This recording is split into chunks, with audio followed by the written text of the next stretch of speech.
Hello, what is up with you mga guys? I'm recording around 4 o'clock early in the morning.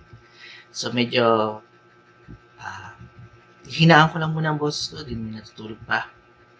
And this video is again about common grounds.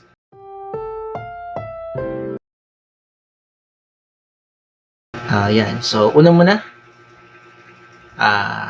story time. Medyo nakatulog ako kaninang around 9 or 8 o'clock or 9:30 ng gabi. And nagising ako around 1 or 12 o'clock or mag-1 na. That if you calculate that will be around 4 to 5 hours of sleep. And ako generally, natutulog lang ako for 5 hours a day. Buhay na ang dugo ko buong araw nun. Active na ako buong araw. Kaya medyo I have a bad time sleeping. So, imbis na ubusin ko yung oras na kailatan ng sahigaan, kahit alam mo naman di ako makakatulog until sumikat yung araw, I just rather start again to record since noong mga nakarang buwan, few months ago, nagka-problema yung aking laptop na ginagamit ko pang edit, kaya hindi po ako nakapag-post or hindi po ako nakakagawa ng mga videos, but ngayon makakagawa na ngayon ng videos. And since mas maganda yung camera ng cellphone ng aking partner, ginagamit ko siya ngayon. Yeah, mas maganda siya. Pero nga lang, medyo mas kita yata yung mga wrinkles ko sa mukha. And halata nyo, may eye bags. Medyo, I'm been in this situation na meron ako. Sinabi sa ChatGPT, acute insomnia. But I won't make use of this. Para mas lalong marami tayong content na ma-record. And eventually, ma-show ko to lahat sa inyo. Now, without further ado, tignan natin kung ano nga pa yung nangyari. Ano ba yung mga topic natin na itatake ngayon sa common grounds. So, as of the making of this video, it is already July 5, 2025. That means, around 4 or 3 years ago, na-elect ang ating current President Bongbong Marcos, or President Ferdinand Marcos Jr. And, let's see, ngayon, as a person, bilang isang tao na normal na tao lamang, ordinary tao lamang, tingnan natin, ano nga ba yung naging impact so far? Ano ba yung mga bagay na nangyayari so far with this kind of administration? And at the same time, let's see kung ano yung mga bagay na dapat nilang baguhin or i-upgrade as we go to this new chapter, the last 3 years or so of our beloved president. So, unang wala, spoiler ko na. Again, I'm just an ordinary person, and I'll try my best not to pivot on one side or another. Kasi alam natin, may mga issues na very sensitive, and baka as of the making of this video, 5 subscribers lang ang meron ng channel to, pero dahil sa mga sasabihin ko, baka pwedeng bumulusok yung mga subscribers, mga mabigla, at yung most of the subscribers ay nandyan lang para mambash or magsabi mag-nitpick ng mga bagay na sinabi ko. But then, it just goes to show that President Marcos's administration is a sheer political contrast, or a battlefield of political contrast. So, what did I say? So, una-una, balikan natin yung campaign season ng 2022. Ano ba yung meron during the time of 2022? Of course, it's just after the pandemic. People are just adjusting back to the world na iniwan nila when 2020 hits.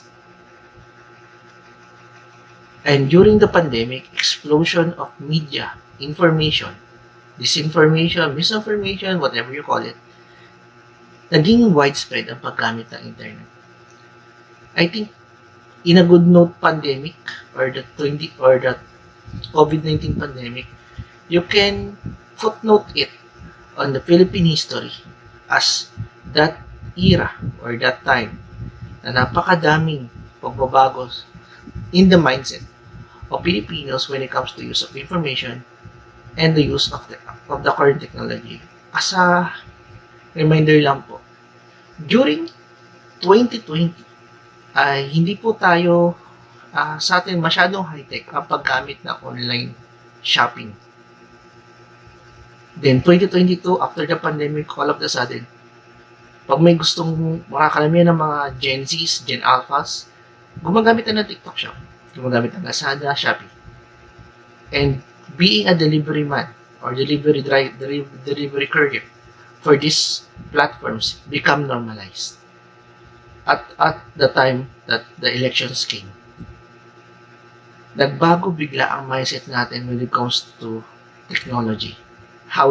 And actually, binago na talaga ng technology ang buhay natin in 2020. But during the pandemic, the dissemination of information, the internet, everyone having a luxury of time to focus on their screens, on their phones during the pandemic with nothing to do but swipe in TikTok, hear the latest news in the internet, make the elections so driven in technology. And at the same time, naandun din po yung I think one of the most, I think in a personal way, regardless of the afterthought or without the benefit of the foresight or the benefit na nakita na natin kung yung naging resulta. For me, this is the one of the most best when it comes to political unity. Kasi nga po, nagkaroon po tayo ng unang presidente or one of the most voted or sought for presidents. Like, kung may super majority sa Senado at sa Kongreso, may super majority din sa election, and that came in the form of President Bongbong Marcos and Vice President Sara Duterte. Now, I think one of the leading bloggers that times once said, after the elections, ay polarization. The polarization of interests within that big group that won, which is called the unity, will conspire. Sabi nga niya, after ng election, ay maglalabasan na yung mga interests, maglalabasan na yung mga political leanings. At I think there's no more blatant na appearance ito than what is going on right now. Since 2022 up to now, one consistent narrative always shows during the time of this presidency. What is that? The stark battle between those who wanted power and those who already have power because of the influence of the Dutertes. As of now, nasa dahig na ang head ng lahat na ito, which is former President Duterte. Until now, wala pa rin tayong ibang narinig sa balita na hindi mo mai-connect sa mga Dutertes. Sa labanan sa pagitan ng mga taong maka-Duterte at hindi. Which is, nagtatago sila sa anino na term na loyalista or maka-Marcos. Now, if you compare the start of the 2022 presidency to the last president of the 2016 start of the president, the first 3 years, you will know na sa politics nakapokus ang administration na to, not in the welfare of the people. When 2016 came, immediately, maybe around 3 months after the election of the president, the war on drugs immediately started. And if you compare it here, from the very beginning, the issue between if we need to prosecute Duterte already started. And it boiled down to what we are now always hear in the news, in the internet. Vice President Sara Duterte, because of many outbursts, or I think ill-advised, out of I think explosive emotions, is now impeached, or you can say that now is in subject for impeachment, and his father, President Duterte, is now in The Hague, which is one of the most blatant disrespect when it comes to Philippine law and due process. Why? Because if you are hearing the news, it is very clear na nakarating si Duterte sa The Hague without a proper process here in the Philippines. Like in every other country, as we always know, na kailangan dumaan muna sa local procedure and prosecution ang isang tao. Pag hindi siya nagawa ng paraan and hindi siya nagawa ng paraan i-prosecute na maayos, siya ka palang dapat sasali ang mga luminaries and other judicial system outside of the nation. This is one of the most unbearable downfalls of the Marcos administration. Kasi nga po, saying, especially someone from his presidential communications office, saying that our justice system is quite of questionable, pero hindi siya dumaan doon, o hindi niya hinayaang gawin ng Philippine government na mag-prosecute ng tao with that system is kind of questionable din. Like just saying na nasabihin mo, pangit magtrabaho sa Jollibee, pero hindi ka naman hindi mo naman naranasan kung paano magtrabaho sa Jollibee. O sinasabi mo na sa school na pinag-aaralan, walang kwenta doon yung guidance counselor, pero hindi mo naman naranasan mapag-guidance during that time na nandun ka. You're just standing on the rumors na meron ka, pero hindi ito based on personal experience. In courts or in judicial terms, it is called hearsay. Sabi-sabi lang, hindi mo to na-experience. At talos pa dun, actually, binaliwala mo yung sinasabi mo questionable dahil at hindi mo to finalo for the first place. So, kung questionable ang isang bagay na hindi mo sinubukan gawin, ikaw din, questionable ka kasi hindi mo to pinursue. Pero ang lakas ng loob mo sabi na it is not working, it's questionable, pero you yourself, you didn't even try na dumaan doon. Baka sakali, di ba? Just like every other commentator on this kind of part of our government, sana muna tinubukan nyo muna ang kasuhan si Duterte dito. And also, one thing also na nangyari during this 3 years of this term is also the prosecution of Pastor Apollo Kibuloy. As a born-again Christian, I will not so much dwell on this issue in a personal way kasi syempre, you know who is Kibuloy in the eyes of the born-again Christian community. And I don't want to put biases on that issue, pero it's good to know. Ito yung sa mga bagay na maganda sana na nangyari na in a way nagawa ng administrasyon natin na kahit malakas yung kalaban, backed by the clan who ruled Davao as far as I can remember, ay na-prosecute pa rin nila or nagawa nila ng paraan para makulong at ngayon under trial ang isang tao na alleged na gumawa ng sexual harassment, sexual violence, and trafficking sa mga tao na member niya. Well,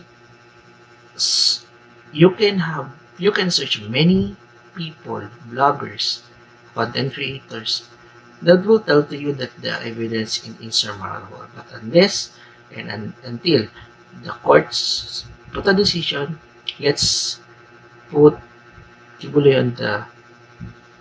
on the innocent sides muna. It will take time dahil of course like any other cases, they will try to appeal and persuade the courts to nullify or to discredit the cases. But until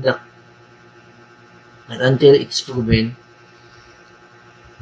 and hopefully it is proven, whatever is really the case or the conviction needed for Apostol Kibuloy. If it's acquitted, let's see. Or if it is convicted, let us see. But until then, I would like to make my affirmation or kudos sa gobyerno natin dahil nagawa nila ito.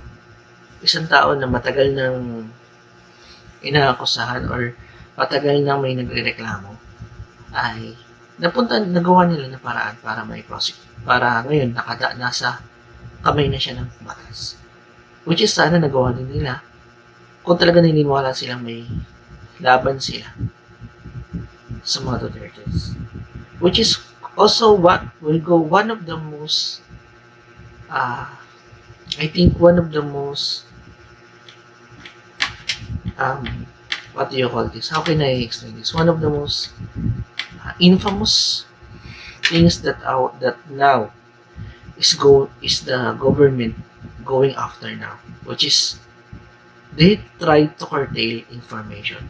I think one of the things that this nation, Philippines, is made of is that we have this thin line between ego and humility. This government, this politics, is so thin line between their humility as public servants and their ego as these powerful people who has office or official functions.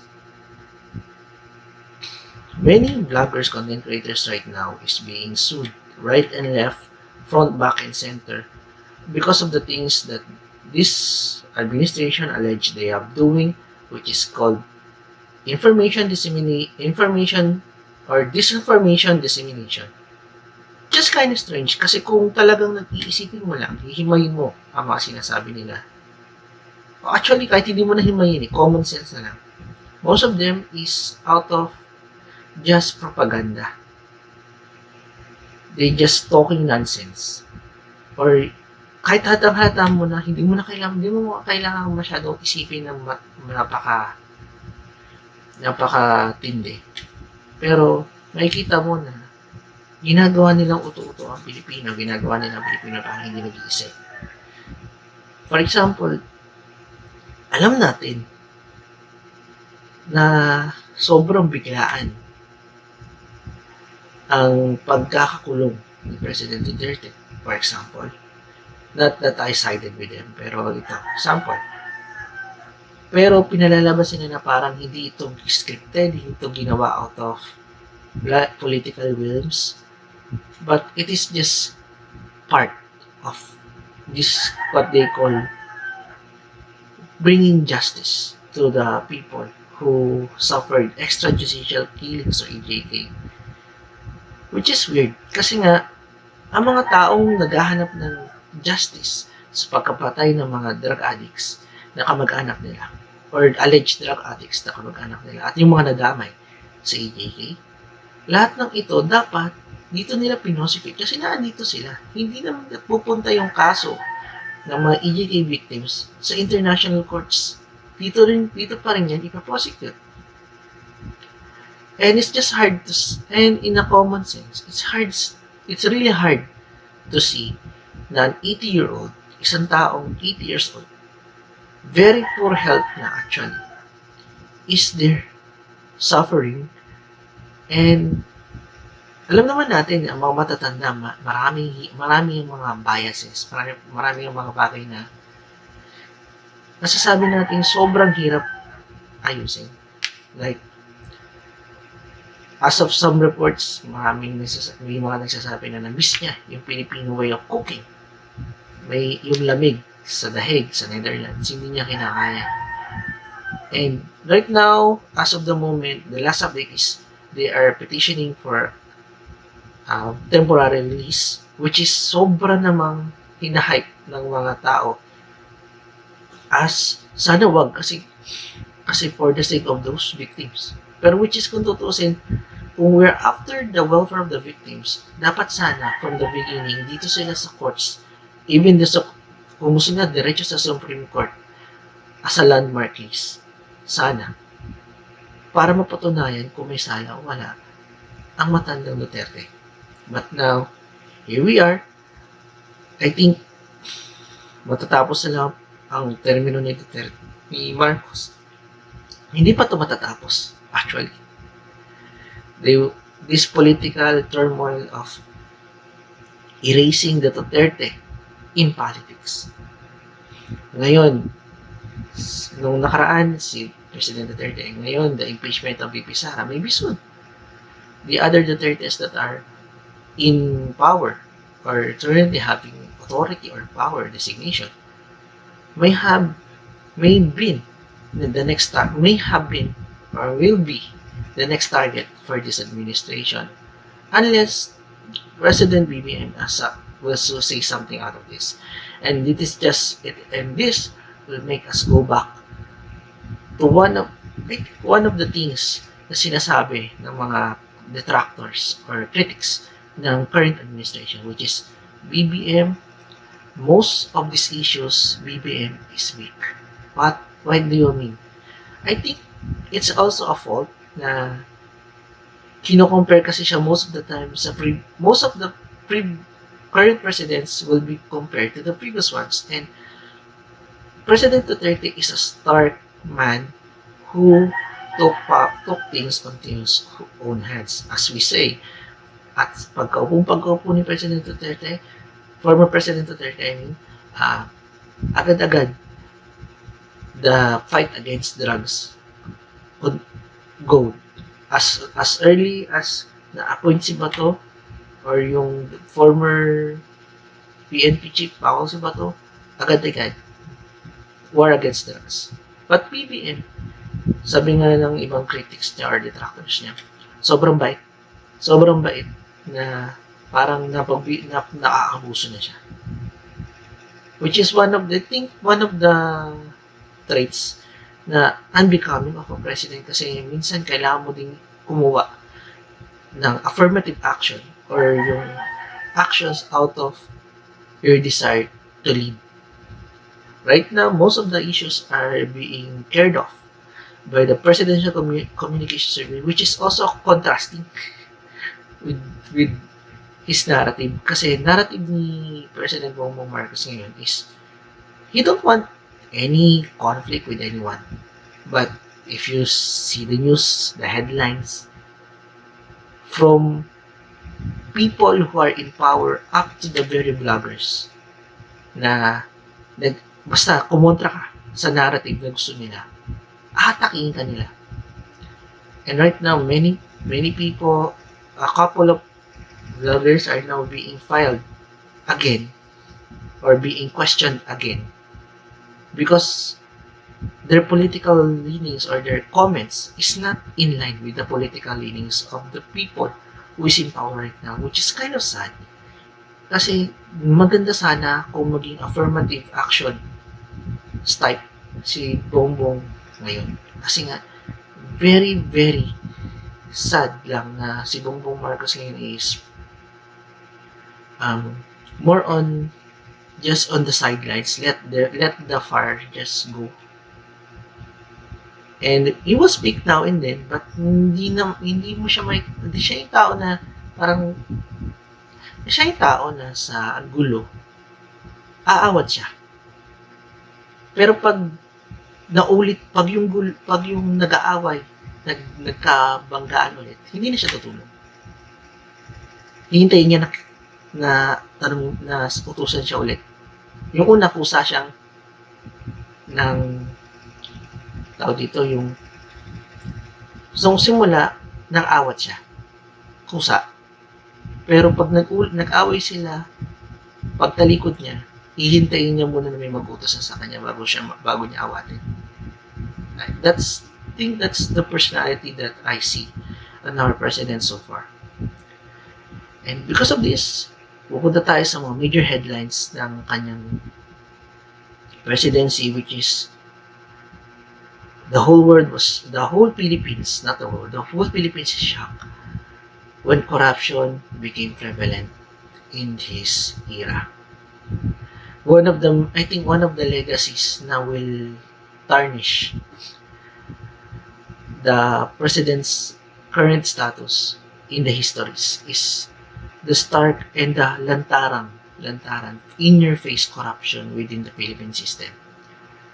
As we know, PhilHealth,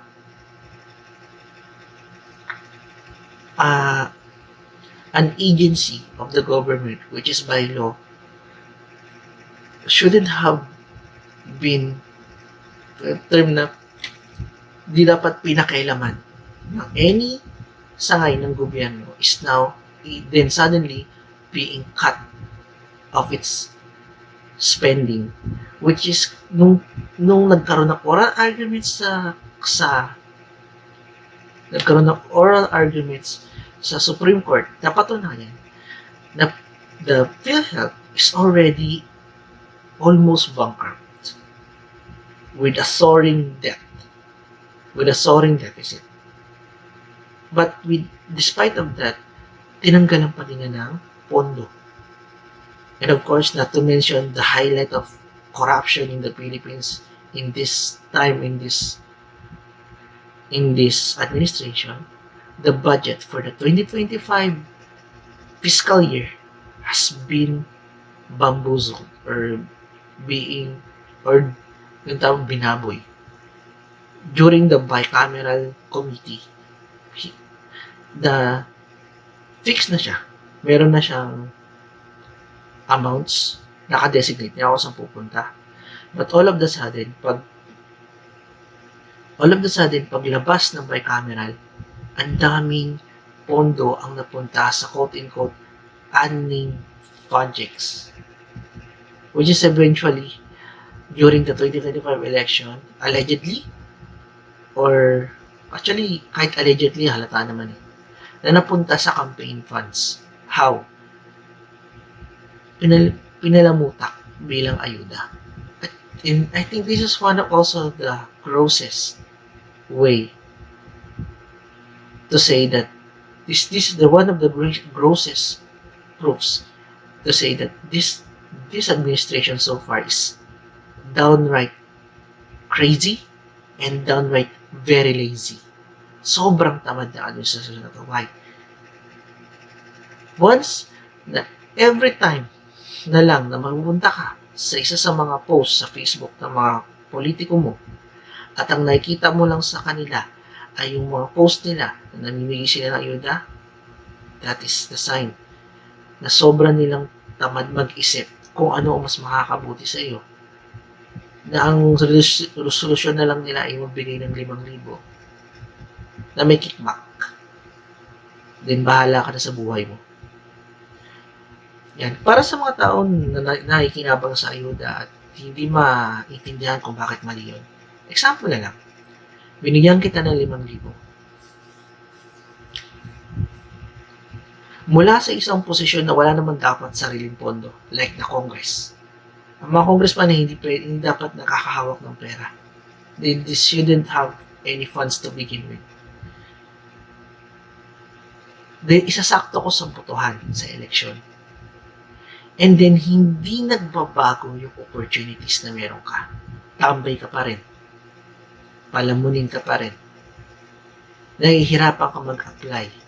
Ang hirap itugma ng iyong skills sa mga job opportunities sa paligid. Bibihira magka-job fair. O bibihira yung mga job opportunities na bagay sa'yo. At nagkakaroon ka ng mindset na hindi naman na kailangan magtrabaho, hintayin ko na lang yung susunod na dole out. Knowing that that's the mindset of your leaders, yun ang lagi nilang pinopost. That is a sign na you are in a place na tamad ang iyong congressman, tamad ang iyong governor, tamad ang iyong mayor. And it's kind of a shame kasi this also proves na hindi mahirap ang Pilipinas, pero sadyang corruption is rampant. Remember guys, Senate, the Congress, the Senate, the congressmans, govern, and not governors, the congressman and the senates, by law, by their mandate, hindi dapat sila may pondo. Hindi kanila dapat nabibigyan ng 5,000. Hindi dapat sila maya't maya nagbumulturo sa inyo, namimigay ng pera. Kasi to begin with, they should have not been funded in the first place.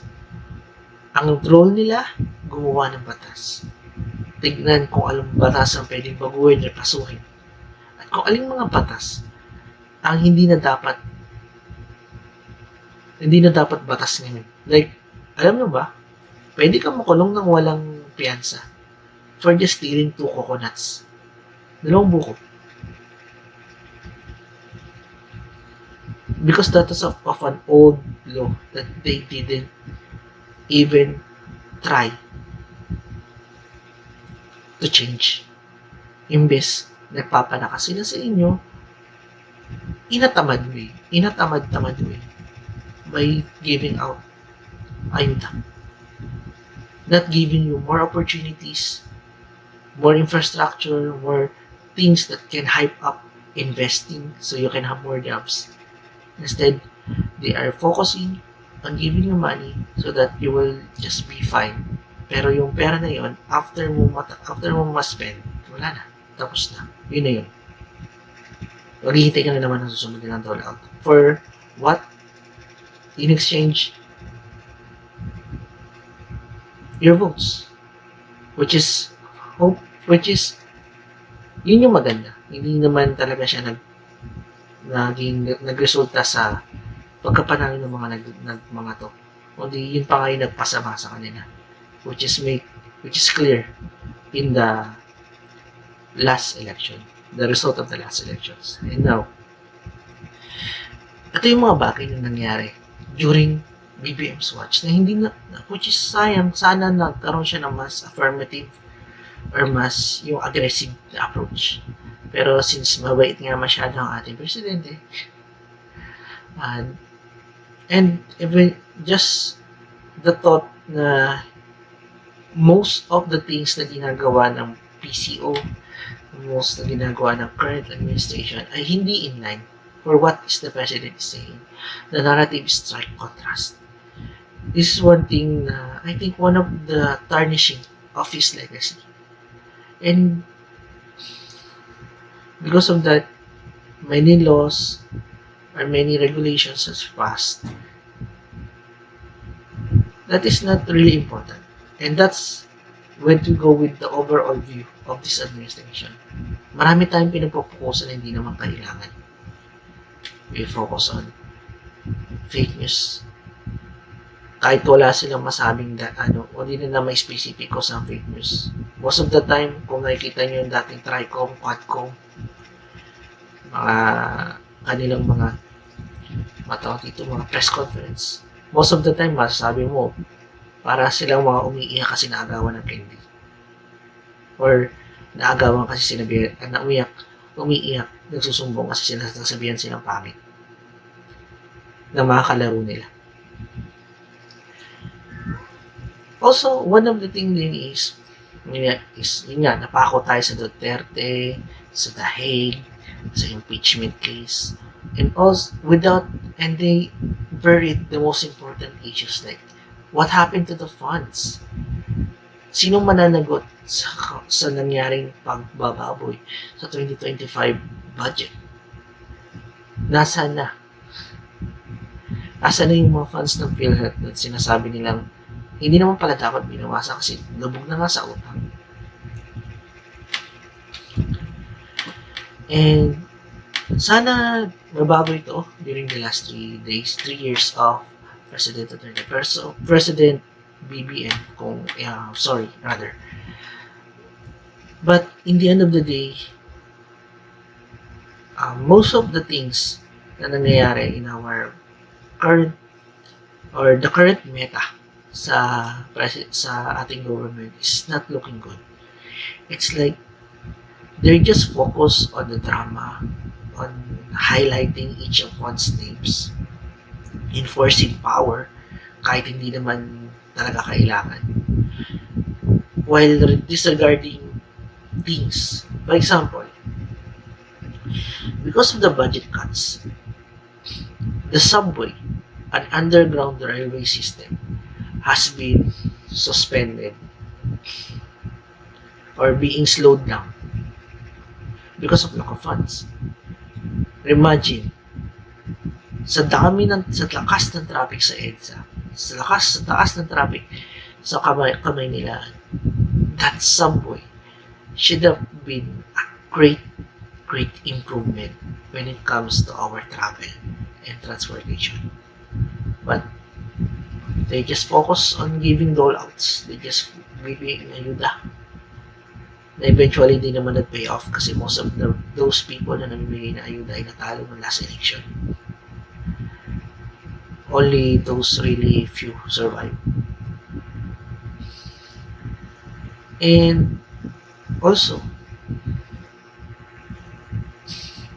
nag-focus sila sa prosecution to prosecute their political enemies na will threaten their future plans in 2028 as of the day President BBM step in power,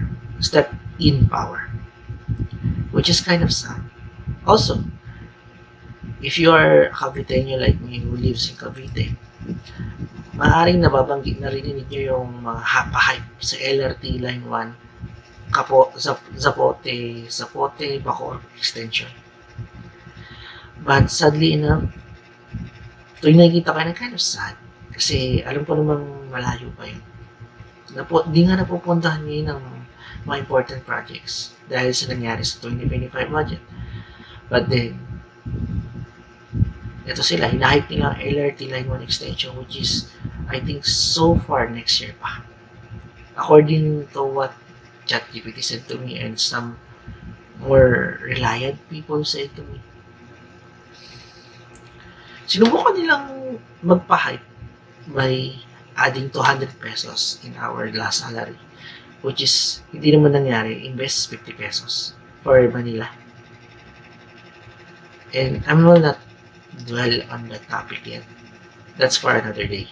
But right now, many things that this administration is more focused on political smiting. They just want to remove people who might damper their current political ambitions to dust, without really telling or without really focusing on what the people really wants. Actually ngayon, bumaba na lang ang bigas na hindi nila nababansin. Bumaba na presyo ng basic without them even knowing. Actually ngayon, meron ng 40 pesos na unleaded gas without them discussing it. At kung kailan hindi nila pinakikialaman, tsaka naman nagsibaba itong mga presyo ng mga bilihin na to. Kasi at nag-focus na lang sila sa politics, sa pag-smite ng mga or pagtatanggal or pagbura sa mapa ng politika dun sa mga taong maaaring maging kalaban nila sa hinaharap. Which is kind of sad. Kasi we need people who will do what is right. Not people who will fight for their political leanings. Remember, we voted congressmen, senators for making laws that make our lives much greater, much easier, or at least maginhawaan tayo. We did not We do not vote for people who will fight for the battles we don't need. We don't need them to persecute every vlogger na hindi nila kasundo. We don't need them to pag-awayan kung dumaan pa sa proseso o hindi si President Duterte.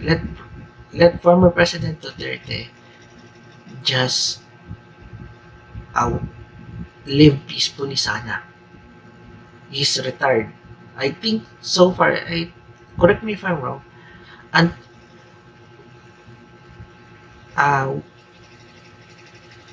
maliban kay Pinoy before he died, only Pinoy retired after his presidency peacefully.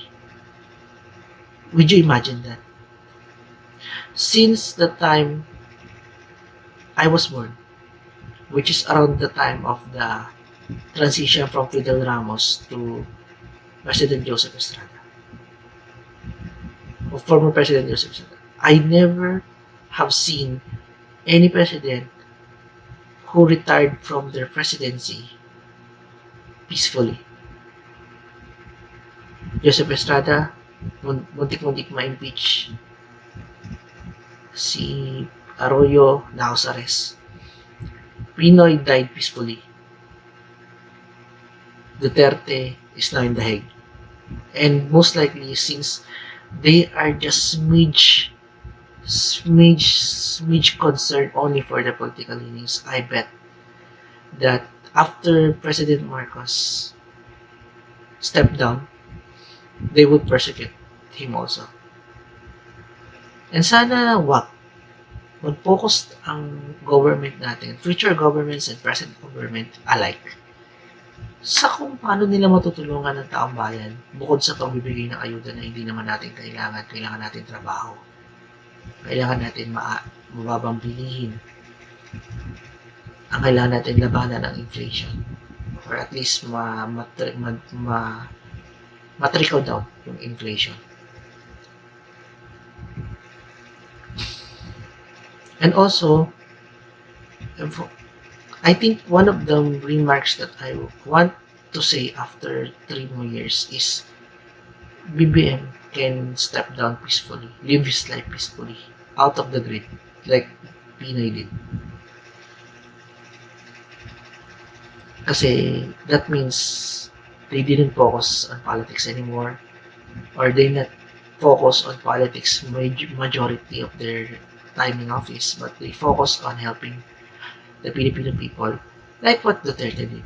Actually, he never called out Pinoy for his lapses or his lackings, but just focus on his fight on drugs, the Build World Cup, and the pandemic also.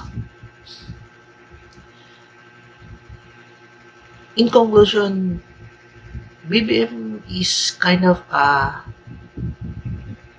rock in the hard place, or if I'm saying the quote correctly, because he is living out of the legacy of a damn president. Let's not mince words. Former President Ferdinand Marcos Sr. has been damned to eternity because of the martial law, which is the quote unquote said as a dictatorship. Revisionist history ways they say or not, but with the current revisiting of history, it might be questionable now if it's really a dictatorship or just a president trying to put peace and order in a time where power is so much volatile, which is also what are seeing now. Power is very volatile right now, that everyone is clamoring for power, clamoring to be the strongest survivor in this administration, which is not good. While the common Filipinos suffering, they just focus on their political leanings, on their ambitions. in office. I kinda pity President Marcos for that because he's trying his best to paint a better color on his father's damned history. And at the same time, but in the pursuit of having his tainted family legacy cleared, being by being a good and peaceful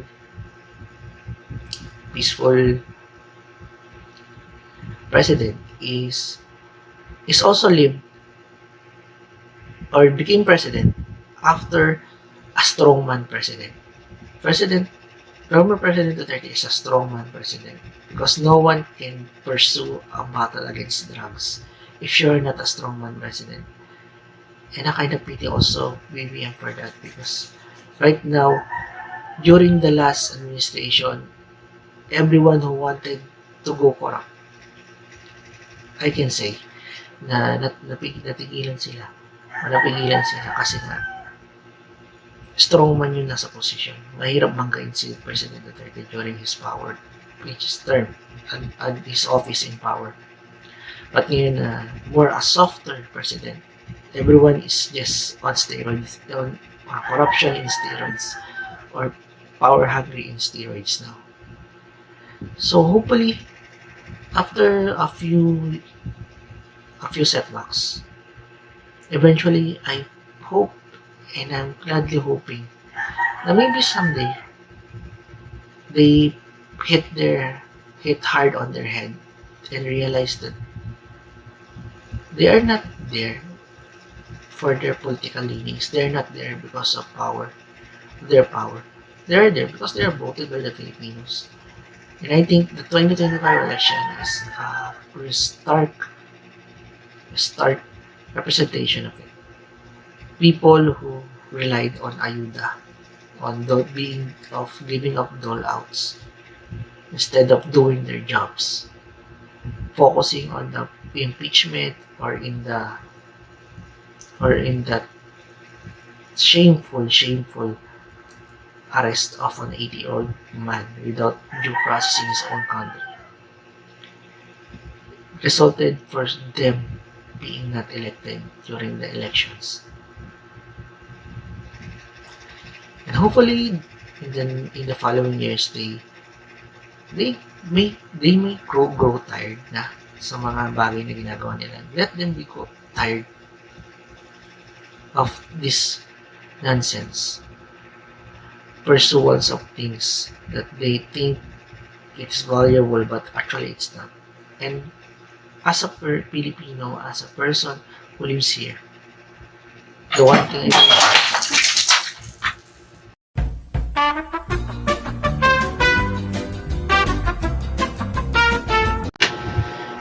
I wish that they focus on better things for the Filipino people. So, yun lang. That's my review on the current administration. So, it sounds like that current events to, or recent events lang. But I think that is the beautiful thing about it. These things are just very recent. So, hopefully, in the future when I create another video for this is that they more focus on doing things that were for the betterment of the Filipino, not just betterment of their own selves. Yun lang. Salamat po sa oras ninyo. Again, hininaan ko lang talaga yung boses ko kasi may natutulog pa. And if you have heard something in the background, yung pusa namin is nag-aala Tarzan na naman. Nakabasag ng baso. Kung nakita nyo, pinost ko yung medyo cut yung video kasi kailangan ko i-post kasi yun nga, nag-ala Tarzan na naman, nakabasag ng baso. So, kailangan ko siyang linisin muna. So, sa mga cat lovers dyan, sa mga may pet na cats, relate ba kayo? Nakakabasag din mga pusa niyo. Sa amin, pusa namin nakakabasag most of the time. Ay, sana hindi nila maubos yung babasagin dito sa bahay. But anyway, that's all. Again, sana lang sa ating current administration, let's just focus on what's for the betterment of the people. Hindi nyo ba kayo nahihiya? Ang dami nyo pinagpo-focus sa mga issue na hindi naman namin kailangan. Pero yung bigas at yung presyo ng gas kusang bumaba. You're not focusing on it, but it suddenly shifted down.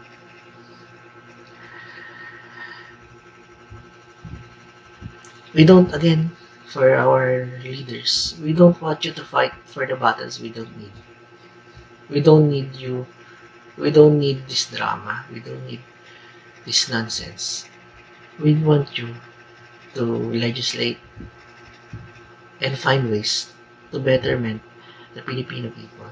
I know this government has high potential still. Every government has high potential. It's just a matter of having the right mindset, having the right goal. It's been a long time that the Filipino people are suffering, and you just give us supplementary television in hearings, in press conferences. Make this time naman na let us make progress. Because progress is what we need. Fighting these fights that we don't need is not, of course, we don't need it. Yun lang po, salamat sa oras po ninyo at medyo mahaba-haba po itong nagawa kong video. And okay, salamat po sa lahat at this have been Common Grounds. Ako po si Kion, kita-kita po tayo ulit. Like, share, and subscribe na rin po para magdagdagan pa po ang engagement po natin. At para sa mga nanood ng video na to, salamat sa inyo. Yun lang. Tapos na ang video na to. Bye-bye.